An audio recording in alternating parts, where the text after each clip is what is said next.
Partnerem tohoto videa je Letem světem Applem.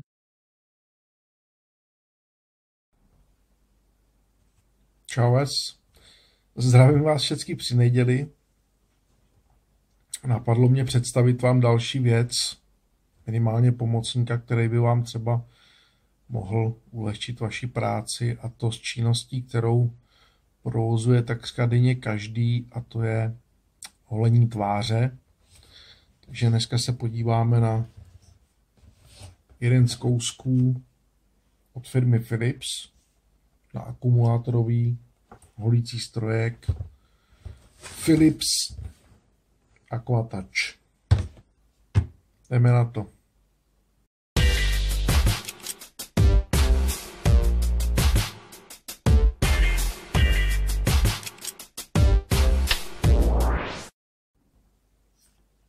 Tak, tohle to je v řadě už asi můj třetí Philips. Nikdy jsem nezkoušel strojky typu Brown. Vždycky jsem měl holící strojek s těma 3 fréskama. A vlastně ze začátku jsem měl Philipse se 2, pak jsem přešel na 3. Nezkoušel jsem teda, pravda, žádnýho Číňana, protože koukal jsem, že Číňani mají dokonce těch frézek i 5. Asi dle rčaní, že čím víc pruhů, tím víc Adidas, takže nevím, no, prostě Číňana jsem nezkoušel. Vlastně možná tenkrát kdysi z nějaký akce někde, kdy ještě nebyly servery jako AliExpress, kde těch strojků je opravdu strašná spousta.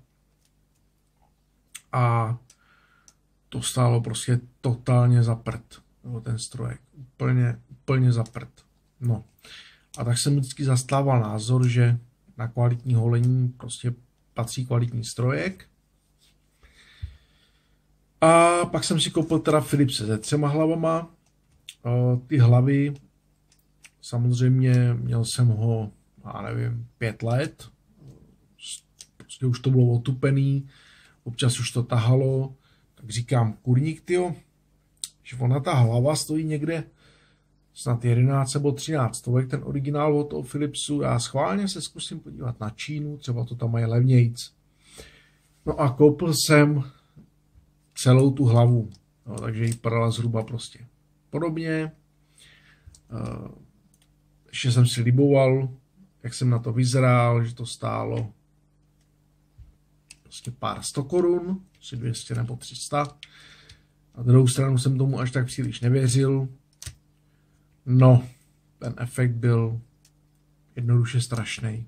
No, bylo to prostě úplně něco jiného. Rvalo to za fousy. Prostě strašný. Jo, na tom krku, tam, kde se to holí nejhůř, tak člověk prostě tam jezdil jak blbec potom a krk celý rudej. Prostě to nešlo. No, a tak jsem si říkal, je na čase prostě pořídit novou mašinu. Tak jsem koukal po Heuréce. Říkal jsem si, tohle je takový cenově přístupný, protože tam byly samozřejmě strojky i za 8 000, 12 000, ale to je pro hrochu v ksicht úplně zbytečný, takže tohle byla taková zlatá střední cesta. Strojek, který byl v hodnotě, tuším, něco kolem 2400 korun. Jo. A my už se teď podíváme na samotnou krabici a na balení. Tak, tady je samotná krabice. Zase se musím omluvit za ty svoje drapáky, ale čas návštěvy lazebnictví se nachýlil. Jo, tady vidíte, že to je na suchý a mokrý holení, což jsem taky vyzkoušel. Holil jsem se s tím normálně pod sprchou, tím stylem, že jsem si jenom v obličej naplácal prostě s prcháčem, jo, aby to klouzalo, a opravdu super. Jo, s tím se člověk oholí a fakt vám normálně přijde, jako když vám nikdy nerostly fousy. 45 minut nabíjení, jenom baterie, 1 hodina.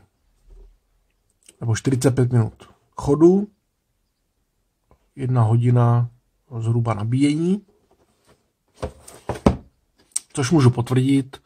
Skutečně jsem to nabíjel zhruba někde kolem 1 hodiny času.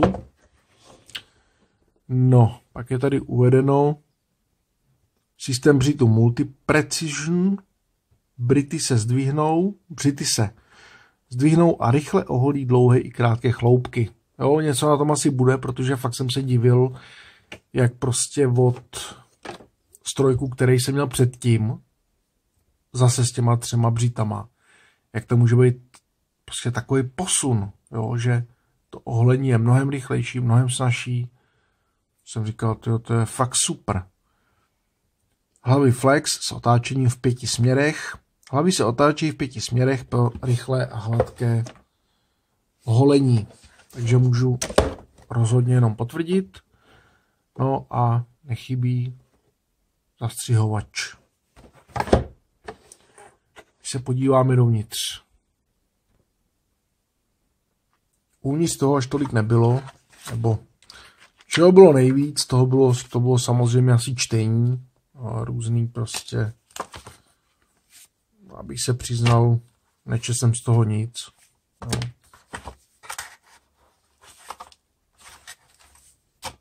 Protože jsem se podíval na YouTube na krátké instruktážní video, jo, přišla takovýhle kryt na ty břity cestovní, jo, samozřejmě zde jsou břity, zastřihovač,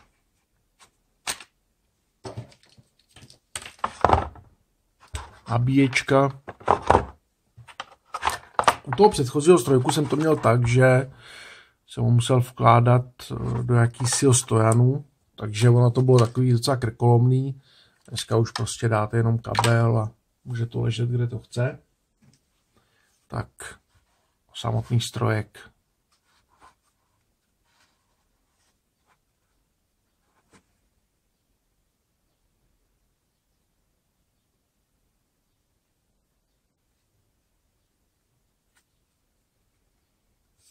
No, takže tady ještě upozornění, aby se oholili pouze když strojek není zapojen v elektrické síti. Na druhou stranu jsem tohleto upozornění moc nepochopil, protože když ten strojek byl v síti, tak zapnout nešel. Že jsem ho nabíjel, schválně jsem to zkusil zmáčknout a nedělalo to nic. Jo. Tak, bokem. A teď je ten systém vlastně stejný jako u předchozích strojků.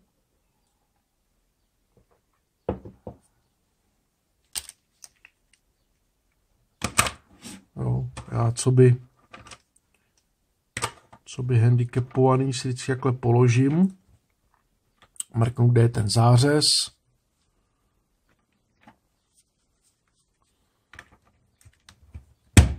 Tak. Spouštění je tady.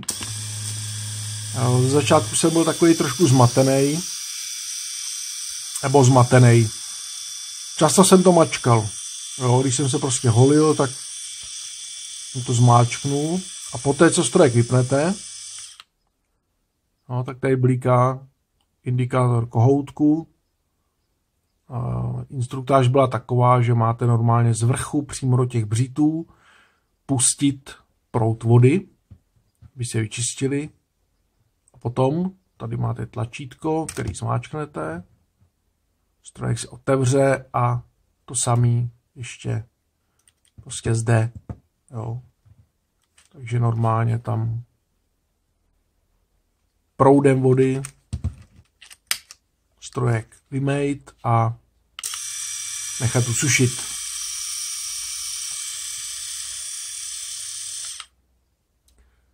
No, musím teda říct, že holí fakt teda skvěle.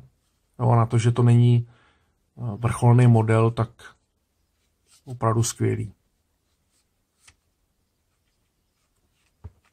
Ale vidíte, že stejně jako u dalších strojků je celá ta hlava samozřejmě výkivná, plus ještě jednotlivý ty frézky. Jo, což oni jakoby, člověk si všímá, že se to pořád zdokonaluje. Jo, strojek od strojku, jak to jde kupředu. No. Takže za mě určitě velká spokojenost. Ten zastřihovač ani nepoužívám, protože v podstatě nemám na co a takže tak. Tolik holící strojek Philips Aquatouch a zase u dalšího videa. Čau.